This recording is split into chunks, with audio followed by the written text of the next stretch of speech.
Judge Judy was halfway through a routine hearing when a uniformed cop stood up and called her stupid. The insult cracked through the courtroom like thunder in a cathedral. Gasps froze mid-air. Even the cameras seemed to flinch. He jabbed a finger at her, smirking. "I don't like you. I'm leaving." Judy didn't blink. She adjusted her glasses, leaned in and whispered, "You just did." His badge was already history. This was no ending. This was just the beginning. The silence that followed his insult was not empty. It was electric. Every face in that courtroom froze mid-expression, as if even sound had forgotten how to move. The word stupid still hung in the air like gunsmoke, twisting above the wooden benches where a dozen strangers sat, trying not to exist. Judge Judy did not speak. She didn't even blink. The gavel rested under her hand, motionless, a weapon waiting for reason. Her eyes, sharp and cold as courtroom glass, fixed on the uniformed man who had just detonated the room with arrogance. Sergeant Dale Kincaid stood tall, or tried to. The badge on his chest caught the fluorescent light, the same light that made every flaw, every twitch impossible to hide. He adjusted his belt, cleared his throat, and smirked. "Did I stutter?" he said. "I said I don't like you. I'm leaving." The bailiff's jaw tensed. The audience, a mix of small claims plaintiffs and daytime TV spectators, stared like they were watching a fire that might leap the rail. Cameras hummed softly, recording every frame of his downfall before it even began. Judy finally moved. Not fast, but deliberate. She reached for her glasses, slid them up the bridge of her nose, and studied him with the calm of someone who'd already seen this kind of man too many times before. The kind who thought volume could replace truth. The kind who believed the badge made him untouchable. "Officer," she said, her voice so steady it felt like the room itself leaned toward it. "Are you sure you want to finish that sentence?" He shrugged. "What, you gonna fine me for honesty?" A murmur ran through the audience. The bailiff took a small step forward, hand near his radio, waiting for her signal. Judy didn't give it. She didn't need to. She simply held his gaze long enough for the silence to start working against him. Seconds passed, long enough for sweat to appear at his temple. Then she leaned forward. "When a man forgets respect," she said, "he usually remembers it too late." Dale laughed once, sharp, defensive. "You think you scare me?" Judy tilted her head slightly, as if studying a particularly stubborn equation. "No," she replied softly. "But you should be scared of what you've already said." The room stayed frozen. The bailiff's radio crackled, distant static filling the space where courage should have been. Judy looked at the badge on his chest, then at the arrogance in his eyes, and saw they no longer matched. The air felt heavier, as if truth itself had weight. Her next words were quiet enough to make the microphones lean in. "Officer Kincaid," she said, "is this how you wear your badge, or your ego?" He didn't answer. He couldn't. The courtroom had forgotten how to breathe again. The camera would have caught it, that little curl of his mouth that said he still thought he was winning. Sergeant Dale Kincaid stood there, arms crossed, smirk sharp enough to cut through the tension he'd created. He was a man who mistook attention for power, and right now he had plenty of both. Judge Judy didn't return the expression. She adjusted a few papers on her bench, slow and measured, as though the silence itself were evidence she was building. The sound of her movements, paper sliding, pen tapping, became the only noise in the room. "Let's try again," she said calmly. "You're a police officer, correct?" "Sergeant," he corrected, chin high. 12 years on the force," Judy nodded once. "And you thought it appropriate to interrupt court proceedings, to call the presiding judge." "Stupid," the smirk widened. "It's not a crime to tell the truth, ma'am." There it was, in that single word. Ma'am, not said with respect, but with poison disguised as politeness. The audience shifted uncomfortably. The bailiff's stance hardened. Judy leaned back, eyes narrowing. "You believe that word, truth, excuses every tone, every insult, every abuse of power you deliver while wearing that badge?" He laughed. "Lady, I deal with criminals every day. I know the difference between power and weakness." She didn't look away. "Yes," she said softly. "So do I," the courtroom murmured. The tension now had rhythm, rising, pausing, then tightening again. Even the cameras seemed to zoom closer, drawn to the collision of arrogance and composure. But somewhere behind that smirk, Dale's jaw flexed. A muscle ticked. His confidence wasn't born of conviction. It was defense. A man performing certainty because silence terrified him. The narration slipped through the air like thought. He wasn't scared of her authority. He was scared of what it reflected. The one thing he couldn't control: accountability. Judy began flipping through the manila folder before her, her movements deliberate. "To your file, Sergeant," she said, her tone neither kind nor cruel. "You filed a civil complaint against a citizen who, according to your report, verbally provoked you. Would you like to remind this court how you responded?" His smirk faltered. "What does that have to do with this?" "Everything," she said, not looking up. "Because this," she lifted a single sheet of paper, "is what arrogance looks like when it's written down." He shifted on his feet. "You don't know what it's like out there. You sit behind a bench. I face real danger." Her eyes lifted, steady. "Then perhaps danger is where you learn to confuse respect with fear." A ripple of murmurs broke through the crowd. Even the bailiff glanced toward Judy, awaiting direction. She didn't raise her voice.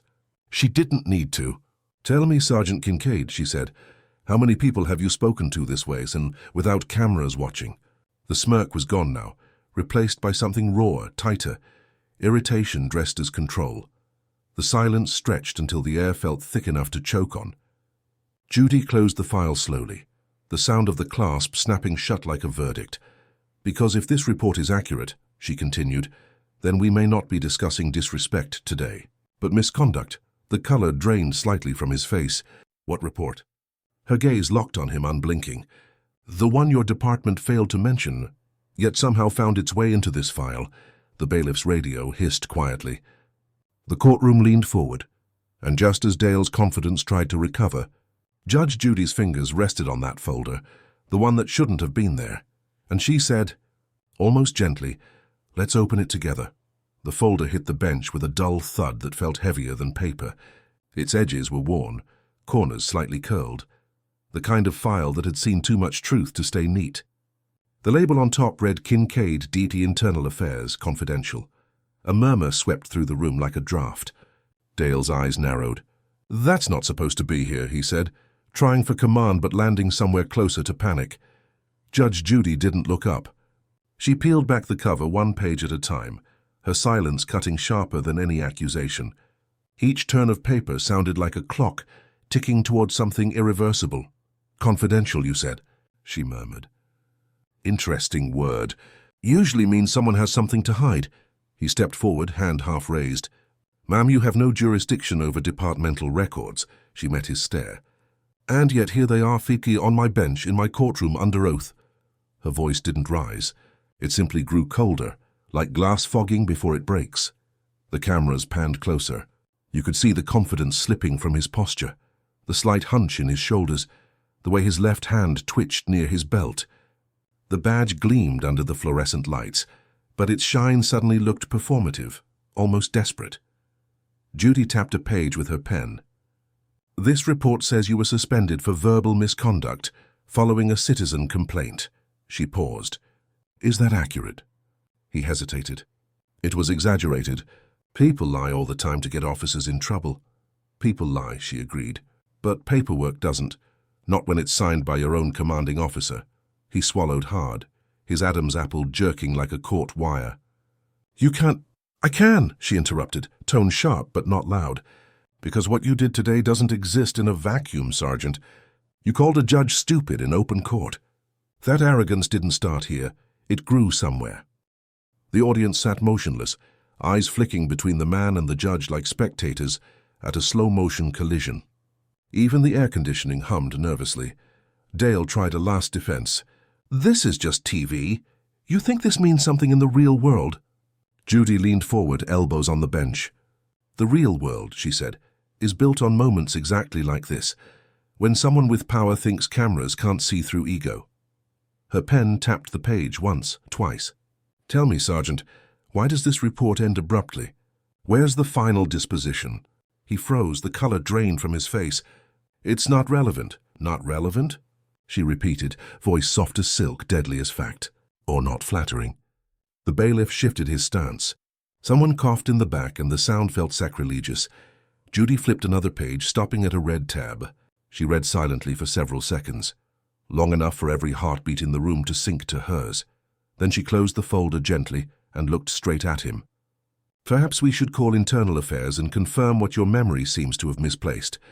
The smirk that had survived a dozen confrontations was gone now. His mouth opened, but no words arrived. The gavel tapped once, not a verdict, just punctuation. And with that, Judge Judy said quietly, "Clerk, get internal affairs on the line." The gavel's echo was still fading when the clerk reached for the phone. The courtroom felt too small for the silence it held, as if the walls themselves were listening. Even the fluorescent lights seemed to hum softer. Wary of what was about to happen, Judge Judy folded her hands, calm, measured, watching the man who had walked in here with arrogance and was now shrinking inch by inch. Sergeant Dale Kincaid stood rigid, jaw tight, eyes darting toward the exit like a man searching for an escape hatch. "You have no right to make that call," he said. "That's privileged information." Judy didn't flinch. "Then I suppose internal affairs will tell me the same thing, won't they?" The clerk murmured into the receiver, her voice steady but low. "Yes, this is Judge Judith Scheindlin's courtroom. We are verifying an open file under Sergeant Dale Kincaid. Badge number—" The rest dissolved into whispers. The audience leaned forward, held by the tension like a drawn bowstring. Every breath was audible. Every eye stayed fixed on him. Kincaid muttered under his breath, "This is a circus." Judy heard it. "No, Sergeant," she said, her tone cool as stone. "This is accountability. Something your department seems to have misplaced." A faint crackle came from the speakerphone as the clerk switched to hands-free mode. "Go ahead," Judy said.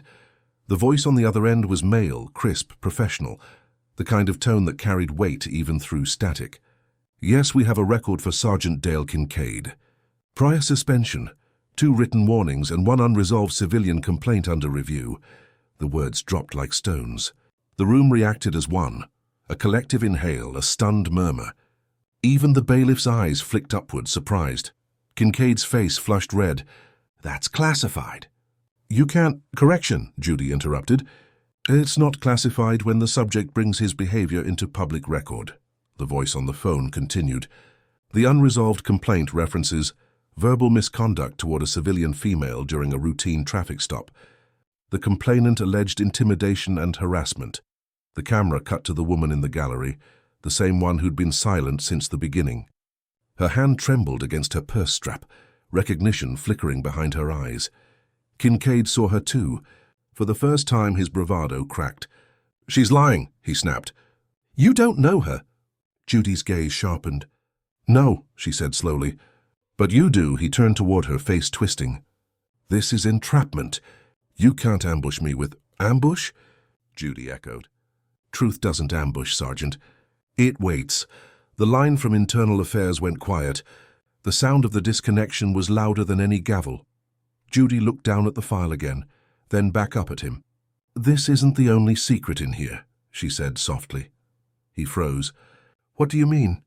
She slid a page halfway out of the folder, just enough for the red stamp confidential. "Subject follow-up to show." "Because according to this," she said, "that same woman filed a second report last month." The audience gasped. The bailiff straightened. Even the clerk's pen stopped mid-note. Judy leaned forward, voice low and surgical. "And she's sitting right behind you." For a heartbeat, no one moved. The air inside the courtroom thickened, the kind of silence that hums before a storm. Then slowly, every head turned toward the back row, toward the woman Judge Judy had just named. She looked ordinary enough, mid-30s, plain gray blazer, hair tied neatly. But her hands told the story, trembling, twisting the strap of her purse as if holding something fragile and invisible. When her eyes met Dale Kincaid's, all that hidden fear surfaced in one quiet breath. "It's her," he muttered, voice breaking its false authority. "She's making this up again." Judy didn't look away from the woman. "Ma'am, please step forward." The woman hesitated. The courtroom watched as she rose, every motion careful, almost reverent, like she was walking across glass. Her shoes clicked softly against the tile. The only sound as she approached the bench. "What's your name?" Judy asked. "Lydia Grant," she replied, voice barely above a whisper. "I'm the one who filed the complaints." Kincaid scoffed, loud and forced. "Of course you are." "She's got a grudge." People like her always people like her. Judy cut in. You mean citizens? He flinched, then tried to recover. You don't know what she said to me that day. Lydia's voice trembled.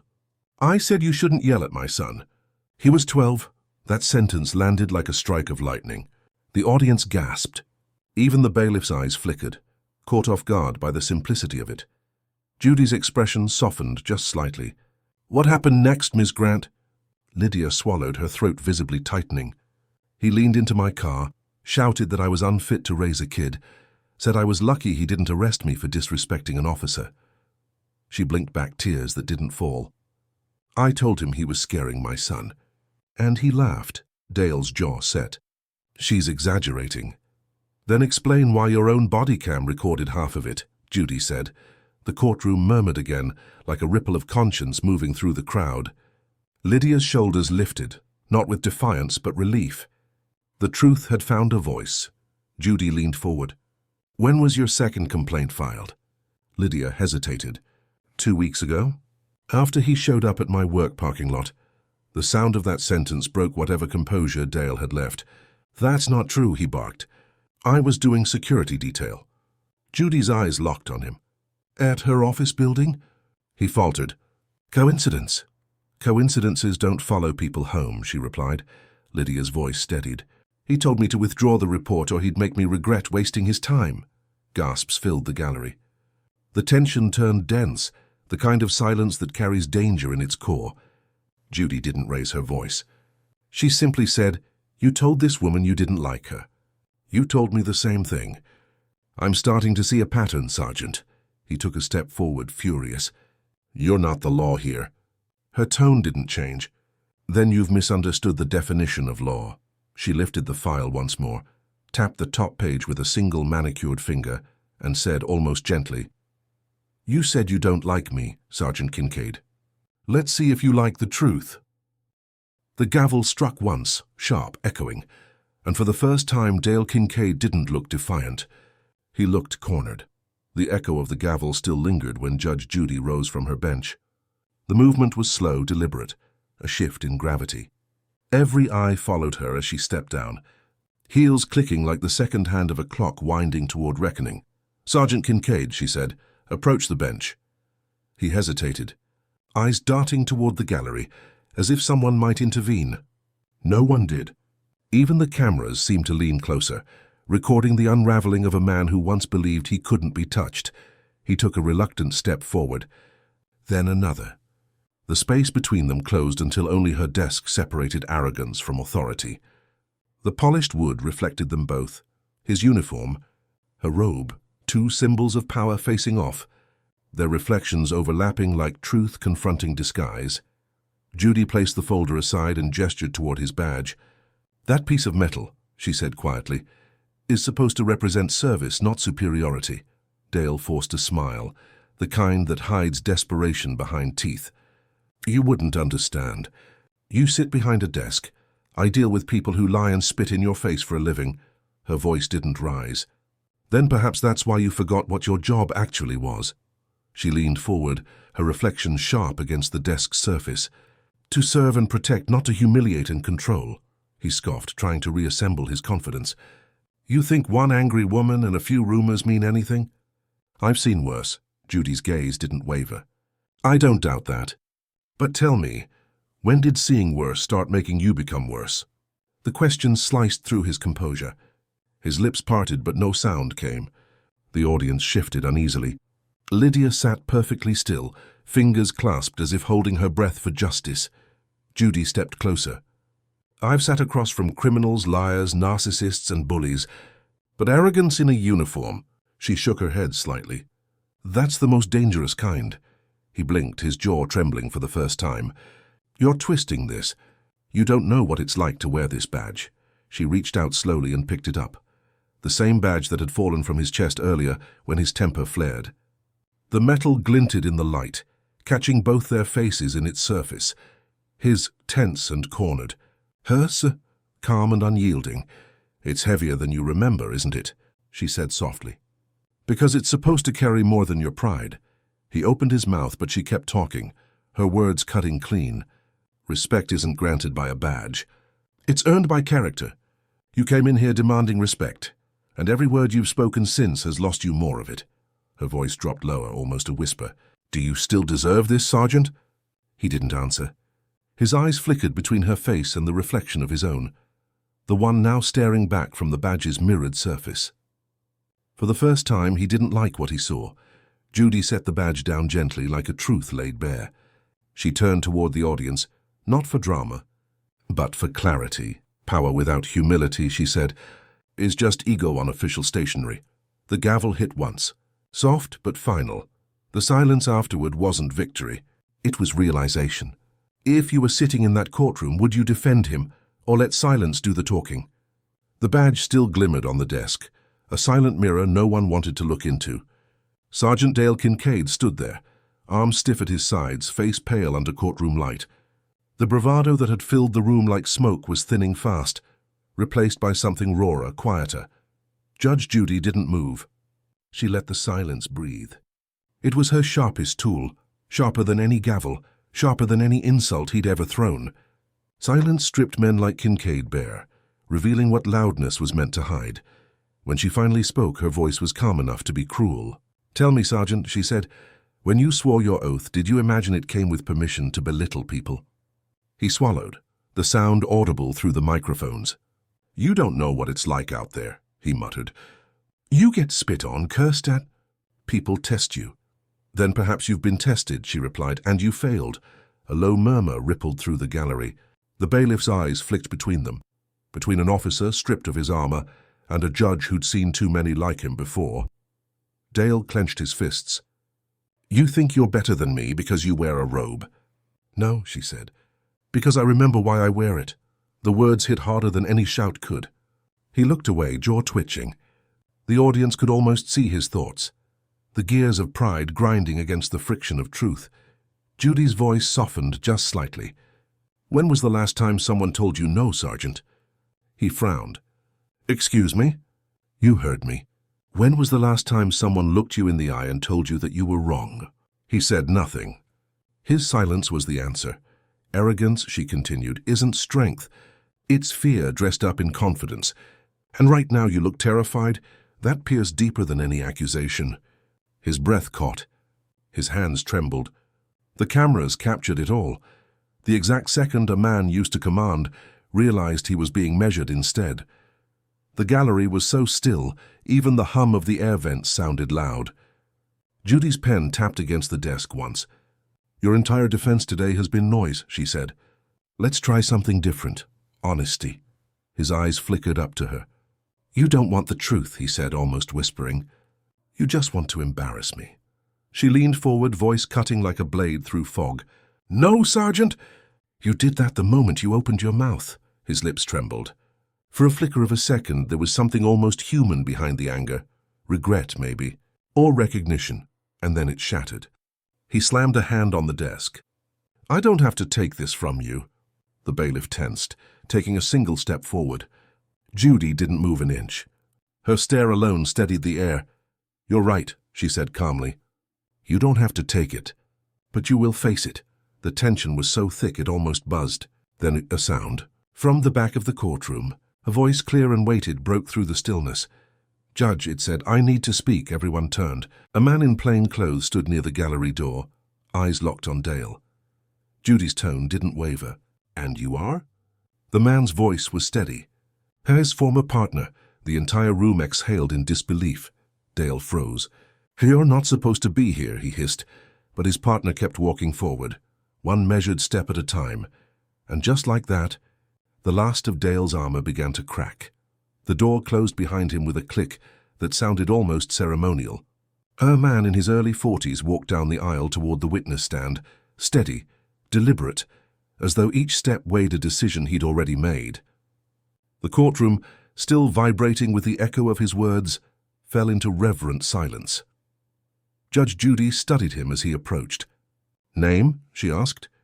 "Detective Mark Henson," he said, voice low but firm. "Former partner of Sergeant Dale Kincaid." A whisper spread through the gallery like wind through dry leaves. Dale's face went white. "Mark, don't do this." But Mark didn't even look at him. "I've been watching this case," he said. And I can't stay quiet anymore. He stood just a few feet from Judy's bench, posture straight, jaw tight, the look of a man who'd been silent too long. "Judge, with your permission, I'd like to speak under oath." Judy nodded once. "Proceed." Mark's hands trembled slightly as he began. "I served with Dale for 8 years. At first he was good and strict, but good. Then something changed. He started treating every stop like a fight. Every citizen like a suspect." Dale shook his head violently. "You're lying. You're just jealous I made sergeant before you did." Mark's voice didn't rise. "No, I'm ashamed I didn't speak sooner." A stunned quiet rippled through the courtroom. The cameras zoomed in, framing the image like a confession broadcast to the world. Mark turned toward Dale, eyes raw but resolute. "Do you remember the night on Holden Street? The woman with the broken tail light?" Dale's lips tightened. "Drop it." Judy leaned forward. "What happened on Holden Street?" Mark hesitated, then said it. "He threatened to arrest her because she asked for his badge number. Told her she should be careful who she mouths off to." Gasps broke through the gallery. Lydia covered her mouth. Even the bailiff's eyes flicked toward Judy, waiting. "Is this true?" Judy asked. Dale's nostrils flared. "You don't know what it's like out there." "Answer the question," she said. His silence said enough. Mark continued, quieter now. "It wasn't just one time. He bragged about it later. Said sometimes you have to remind people who's in charge." The words landed like hammers. Judy's expression didn't change, but her stillness felt volcanic. For a moment, all you could hear was the faint hum of fluorescent lights like electricity holding its breath. Then Judy spoke. "So it seems your badge didn't represent service, Sergeant. It represented dominance." Dale's voice cracked. "You're twisting everything. You weren't there. You don't understand." Mark took a slow breath. "No, Dale. I was right beside you every time. I just stopped seeing you." The words hit harder than any verdict could. Dale blinked, eyes glistening with disbelief. Or maybe the first tremor of shame. Judy exhaled through her nose, almost mournfully. "Truth has a way of finding its voice," she said. "And it usually comes from the one who stood closest." Dale turned toward his old partner, rage shaking through him. "You think you're better than me?" Mark's answer was quiet, but it cut the room in half. "No, Dale, just less blind." The silence that followed wasn't relief, it was revelation. Judy nodded once, her voice nearly a whisper. "Then it seems the badge wasn't his shield," she said. "It was his weapon." Mark's gaze didn't waver. "There's proof," he said suddenly. "Video proof of what he did." The gallery gasped again. Judy froze mid-motion. Her next words came measured, deliberate. "Video?" Mark nodded grimly. "Body cam footage from Holden Street. I made a copy before it was buried." The entire courtroom leaned forward, as if pulled by gravity. Judy straightened, her tone now glacial. "Then, Detective, I suggest we see it." Dale's chair scraped against the floor. "You can't—" But it was too late. The gavel struck once. "Play the footage," she ordered. And as the lights dimmed, every truth Dale had buried was about to surface, on screen, in front of everyone.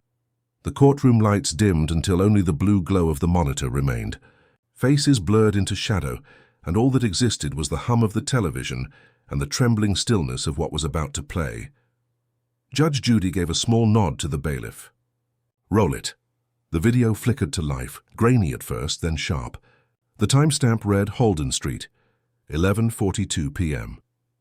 The camera tilted, catching the reflection of police lights against a car window. A woman's frightened voice came through. "Please, my son's in the back seat." Then Dale's voice, harsh, measured, the kind of authority that had long since forgotten empathy. "Lady, when I tell you to shut up, you shut up." A collective gasp filled the room. On screen, he loomed over the driver's window, flashlight beam cutting through the dark like judgment itself. The woman sobbed, apologizing over and over. "Do you know who you're talking to?" Dale's voice demanded. "I could haul you out of that car right now." Even through the speaker, the tone was venom, cold, casual cruelty. Judy's face didn't move, not even a twitch, but the muscles in her jaw tightened almost imperceptibly. The footage continued. Dale leaned in closer, his hand gripping the car door. "People like you make me hate this job," he said. Gasps rippled through the gallery. Lydia covered her face. The bailiff looked away. When the video ended, there was nothing, no sound, no movement. Only the faint whir of the monitor as the image froze on Dale's face, illuminated by his own rage. Judge Judy's voice broke the silence, soft and deliberate. "That," she said, "isn't enforcement. That's humiliation." Dale's eyes darted from the screen to the judge. "That footage was taken out of context," he muttered. "You can't see what happened before or after." Judy turned slowly toward him. "Context doesn't change tone, Sergeant." He took a step forward, voice rising. "You don't get it. People push us, they lie, She cut him off. "And you push back with threats? You think fear is a form of control?" His mouth opened, but no words came. Judy leaned forward slightly. "That woman wasn't resisting. She was pleading. And you enjoyed it." He froze. The audience could feel it. That unbearable shift between justification and exposure. The kind of silence that only follows when truth is undeniable. Judy exhaled slowly. "You said earlier that you don't like me. That's fine. But I've learned something about men who despise accountability. They never just dislike judges. They dislike mirrors." The camera lingered on Dale's face as realization began to set in, not guilt yet, but the dawning horror of what had just been made public. He whispered, almost to himself, "You can't show that. It's evidence from an active file." Judy didn't blink. "No, Sergeant. It's evidence from your conscience." The gavel rested under her hand again, quiet, waiting. The weight of her authority filled the room like thunder held in suspension. Then she turned to the gallery. "Ladies and gentlemen," she said, her voice steady but fierce, "what you just witnessed isn't policing. It's power, weaponized." Her eyes returned to him. "And it's over." But Dale wasn't done. His hands shook, his breathing uneven. "You can't end me over one mistake," he said, voice trembling between fury and panic. Judy's stare didn't waver. "One mistake?" she asked softly. "Or a pattern you finally ran out of room to hide?" He didn't answer. "Couldn't?" The silence became the verdict. "Do you think remorse can erase abuse, or must accountability come first?" The light snapped back on, harsh and unforgiving. Sergeant Dale Kincaid stood in their glare, blinking as if dragged from darkness into judgment. His face, once carved in confidence, now looked hollow, the jaw tight, the eyes wild. Judge Judy didn't speak immediately. She didn't need to. The video was still playing in everyone's heads, looping like a crime that refused to fade. The audience's whispers began softly, like wind through dry grass. "Unbelievable." He really said that. Judy lifted a hand, one simple motion, and the murmurs stopped. Her voice was quiet, almost gentle, which somehow made it sharper. "Sergeant Kincaid, you've seen yourself." "Not your excuses. Not your badge, you. Do you have anything you wish to say before I address this?" He licked his lips, eyes darting. "That video, it's missing the beginning." "You didn't see what she did." She was yelling, being difficult. "I was trying to control the situation." Judy tilted her head slightly. "By threatening her child." He froze. "I don't understand how fast things can go bad out there." Her tone didn't rise, but her words gained weight. "And is that why you went to her workplace 2 weeks ago? To prevent things from going bad again?" His mouth opened, then shut. The gallery gasped, realizing she'd connected the dots aloud. "You think this is about me embarrassing you, Sergeant," Judy continued. "But the truth is you embarrassed yourself, every time you mistook fear for authority." His breathing grew uneven.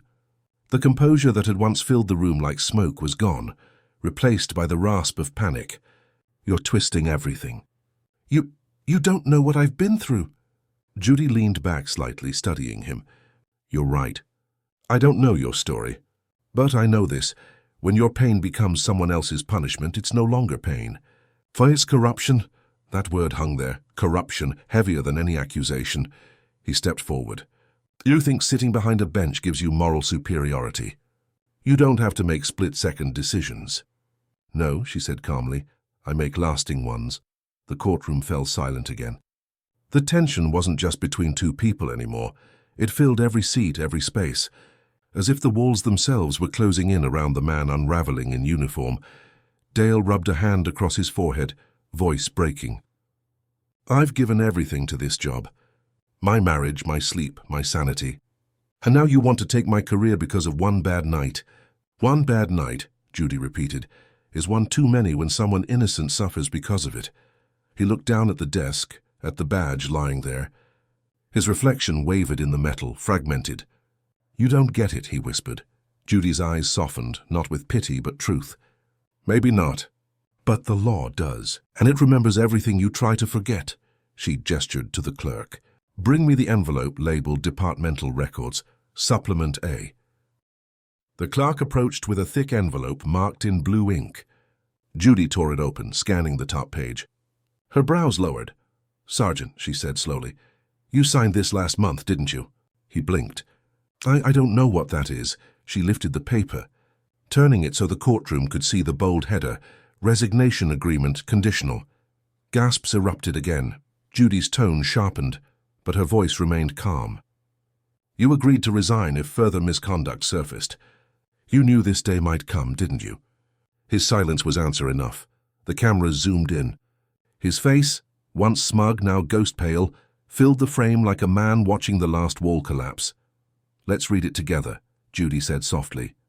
The words were printed in black ink, but they landed like confession.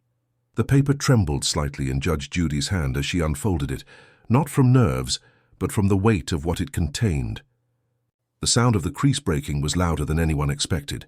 "Resignation Agreement Conditional," she read aloud, her voice even and cold. "Dated 6 weeks ago. Signed by Sergeant Dale Kincaid. Witnessed by Captain Henson." Dale's head jerked up. "That's not official," he snapped. "That was a draft." "Then why," Judy asked, turning the page toward the gallery, "is your signature at the bottom?" The audience murmured again. Even the bailiff's usually impassive expression cracked into disbelief. Dale's throat bobbed. They were forcing me out. Politics, budget cuts. You don't know how departments work." Judy's gaze hardened. "I know how accountability works." She held the page up for the cameras. "This isn't politics, Sergeant. It's consequence." She began to read the text slowly, every line like a nail sealing his fate. "In the event of any further verified complaint or confirmed misconduct, the undersigned agrees to tender immediate resignation without contest." Judy's eyes lifted. "Seems clear to me." Dale looked like he'd been punched. "You can't use that. It's internal." "This isn't a legal court. This is a court of record," Judy interrupted, her tone turning to steel. "And you've made quite the record today." His hands trembled on the desk. "You think one mistake should erase everything I've done?" "One mistake?" She echoed softly. "You keep calling it that. But every time you say those words, you shrink the space where truth can live." The cameras captured his face, no longer proud, just panicked. Sweat gathered at his temple. His voice fell to a whisper, almost pleading. "I didn't mean for it to go that far." Judy nodded slightly. "That's the thing about arrogance. It never means to go that far. It just never knows when to stop." Lydia, still seated behind him, clutched her purse tighter, fighting the emotion rising in her throat. For her, the room wasn't just a courtroom anymore. It was vindication wrapped in quiet disbelief. Judy set the paper down flat and leaned forward, her voice now low and deliberate. "Do you understand what this means, Sergeant? You're not just under review. You're finished." Dale blinked, his mouth working but producing no sound. He looked lost, like a man who'd stepped off solid ground and realized too late there was no floor beneath him. Then she added, quieter still, "You didn't just disrespect me today, Sergeant Kincaid. You violated your oath again and under oath." That line landed with devastating precision. The gallery didn't cheer. They didn't move. It wasn't the kind of justice people clapped for. It was the kind that sank in deep and stayed. Dale's voice cracked. "What happens now?" Judy's reply came like the closing of a door. "Now," she said, "you learn what power sounds like when it answers back." The gavel struck once, sharp and echoing. The gavel's echo faded, but its weight lingered. For the first time since the hearing began, Sergeant Dale Kincaid didn't look like an officer, or even a man in control. He looked small. Just a person standing inside a truth too big to outrun. He stared at the paper on the desk, his own signature staring back at him like a ghost. His lips moved, trying to form words that no longer obeyed him. "I didn't think it would end like this," he muttered. Judge Judy didn't respond. Her silence was surgical, deliberate. She wasn't there to humiliate him. She was there to hold the mirror steady until he could no longer look away. "You wanted to make a point," she said softly. You wanted to prove you were the authority in this room. Now you've proven something else entirely. That arrogance has an expiration date." He lifted his eyes toward her, voice trembling. "You don't know what this job does to you. You don't know what it's like to wake up every day wondering if you'll make it home." Her expression softened, but only for a breath. "No, I don't. But I do know what it's like to carry power and the responsibility that comes with it. Fear doesn't give you the right to hurt people, Sergeant. It gives you the obligation to be careful." He swallowed hard. His shoulders slumped like the weight of his badge, his pride, his career, had finally become too heavy to hold up. "I wasn't always like this," he said. "I used to believe in what I did," Judy nodded. "And somewhere along the way, you started believing in yourself more than the law you swore to serve." The audience sat utterly still. Lydia watched him, not with triumph, but with an ache that looked like release. She whispered something under her breath. Maybe a prayer, maybe a memory. Dale rubbed a hand over his face. His voice cracked. "What do I even say to her? To my son, to anyone?" "You start," Judy said quietly, "by saying I was wrong." He looked up, eyes glistening, not from pride anymore, but from the collapse of it. "Is that supposed to fix it?" "No," she said, "but it's supposed to begin it." The cameras zoomed in slowly, capturing the moment not as spectacle but as humanity stripped bare. The courtroom no longer felt like a show. It felt like a reckoning. The bailiff took a cautious step forward, ready if needed. Judy raised a hand, stopping him. "Unless," she said softly. "He's already standing where he needs to be." Dale let out a long, trembling breath. It sounded like surrender. For a moment, even the air conditioning seemed to pause, giving him space to break. Judy reached for the next file on her desk, her tone shifting back to precision. "Sergeant Kincaid," she said, "there's one more document this court needs to review." He looked up, wary. "What now?" She nodded toward the clerk. "Read the department's statement into the record." The clerk unfolded the letter, the seal of the police department shining under the lights. The courtroom braced as she began to read aloud, and with the first line, "Effective immediately," the final strands of Dale's denial began to unravel. The gavel rested near Judy's hand, but she didn't raise it. Not yet. She was waiting, not for silence this time, but for understanding. The clerk's voice trembled slightly as she began to read, but the words themselves were steady, heavy with finality. "Effective immediately. Sergeant Dale Kincaid is relieved of all duties and responsibilities associated with his position within the Metro Police Department. This decision follows a formal review of sustained misconduct complaints and violations of departmental ethics policy. His badge and service credentials are hereby revoked, pending internal audit." The courtroom didn't move. The air felt thick, like the moment before a storm breaks. The bailiff looked down. Lydia pressed her hands together in her lap. Dale stood frozen, as if still hoping he'd misheard. His lips parted slightly, the beginnings of a protest forming, but no sound came out. Judge Judy gestured to the clerk. "Continue. Additionally, Sergeant Kincaid's eligibility for pension and benefits is suspended pending final review. The department extends its apology to the affected civilian and to the public for the conduct displayed." The words landed like hammer strikes, one by one. No anger, no flourish, just truth written in administrative ink, the quiet, brutal kind of justice. Judy nodded once. "Thank you, clerk." She turned toward Dale, who now seemed half there, eyes darting, shoulders slumped, the uniform suddenly looking like a costume from a play that had ended hours ago. "Do you understand what's been read?" she asked gently. He didn't answer at first. When he finally spoke, his voice cracked. 12 years, he said. 12 years of service, gone in a paragraph." Judy leaned forward slightly. "It's not gone, Sergeant. It's recorded and forever. Every choice you made was a line in that letter." He laughed once, bitter, hollow. "You think I didn't help people? You think I didn't make a difference?" Her expression softened, but not her stance. "You probably did. But people remember the harm louder than the help, especially when the harm wears a badge." He shook his head, eyes wet but defiant. "You've never worn this uniform.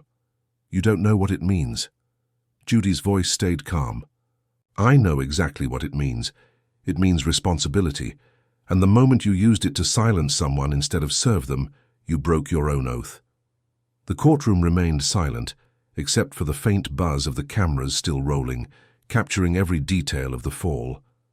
Judy reached for the badge on the desk, the same one that had glinted like pride hours earlier. She placed it gently in front of him. "This," she said quietly, "was a symbol. But a symbol is only sacred when the soul behind it is." Dale stared at it, not touching, just looking. The reflection staring back at him wasn't a sergeant anymore. It was a man stripped of armor. The audience didn't clap, they didn't gasp. They simply watched as reality settled over him like dust. Finally, his voice came out, broken and almost childlike. "I gave everything to this uniform," he whispered. "What do I have now?" Judy's expression softened, not with pity but with recognition.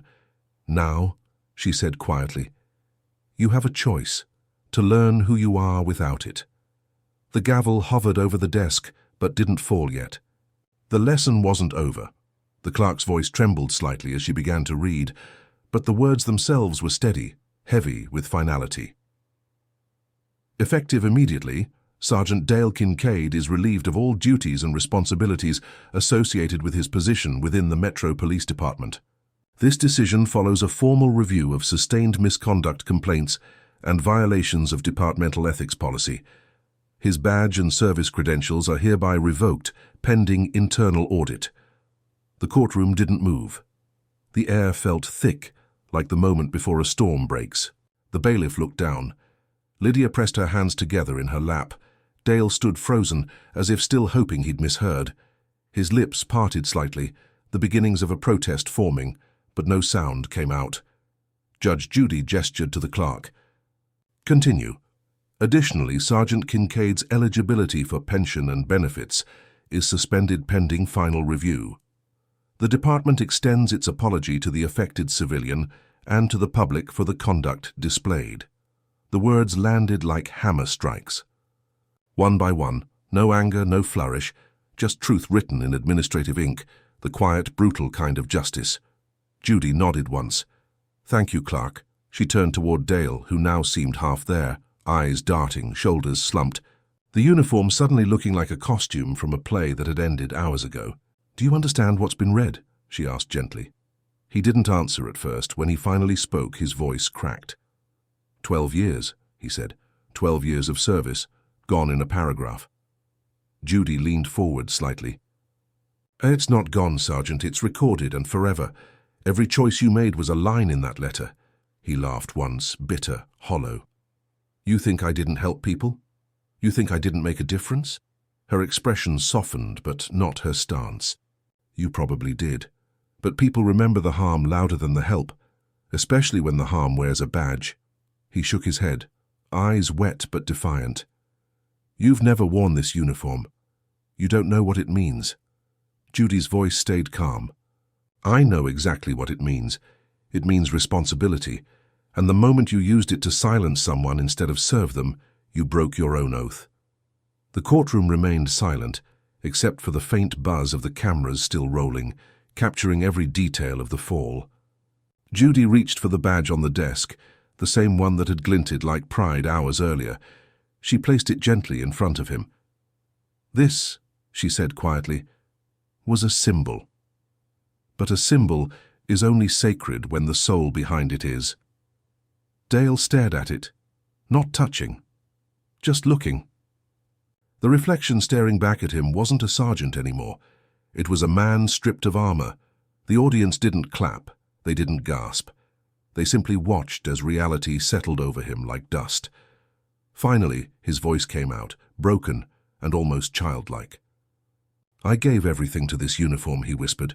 "What do I have now?" Judy's expression softened, not with pity but with recognition. "Now," she said quietly, "you have a choice, to learn who you are without it." The gavel hovered over the desk but didn't fall yet. The lesson wasn't over. Before the verdict lands, ask yourself, can humility rebuild a life that arrogance destroyed? The gavel descended at last, not in fury, but in finality. Its sound was softer than anyone expected, yet it carried through the room like a bell, marking the end of an era. The case was over, But the lesson, the reckoning, still lingered in the air. Judge Judy lowered the gavel slowly and looked across the courtroom. What she saw was not victory, but stillness, the aftermath of truth doing its quiet, necessary work. Dale Kincaid stood motionless, staring at the badge lying before him. The same badge that once made him feel invincible now looked like a confession etched in metal. She spoke, not as a judge, but as something deeper, a voice that had seen too much arrogance collapse under the weight of its own echo. "Sergeant Kincaid," she said softly, "you called me stupid. You mocked this courtroom, this robe, this entire system, but what you failed to understand is that justice doesn't shout. It doesn't need to." Her eyes softened, almost pitying. "It whispers, when the truth is finally too loud to ignore." He swallowed hard, blinking rapidly. "What am I supposed to do now?" he asked, his voice breaking on the last word. Judy gestured to the badge. "Start by picking that up, not to wear it, but to remember what it was supposed to mean." He hesitated, then reached forward. His fingers brushed the metal, and for the first time all day there was no pride in his touch, just reverence. He held it briefly, the reflection of his face warped in the gold surface, and then, with a slow, deliberate motion, he set it down again. "That's the first honest thing you've done here today," Judy said quietly. The bailiff stepped forward. "Ma'am, should I—" She raised a hand. "No, let him walk out on his own. The law has already caught up." Dale turned to face the courtroom. The audience, the cameras, the woman whose courage had exposed him. Lydia didn't speak, she didn't need to. Her silence was its own form of justice. He nodded once to her, eyes full of something almost like gratitude, then walked toward the exit. Each step echoed across the marble floor, steady, final. When the door closed behind him, the noise that followed wasn't applause. It was breath. The collective exhale of a room that had held too much truth for too long. Judy leaned back in her chair, eyes on the now empty doorway. "Justice," she murmured, "isn't about punishment, it's about reflection." The cameras caught the faintest smile on her lips, not satisfaction, but calm. The kind that comes when order is restored, even at a cost. As the clerk gathered, the files, the bailiff dimmed the lights, and the hum of the cameras faded. Judy spoke one last time, half to herself, half to the invisible audience beyond the lens. "Arrogance wears a badge," she said, "but truth holds the authority." The courtroom fell still. The gavel rested, and the story ended where justice always does, not with noise, but with silence.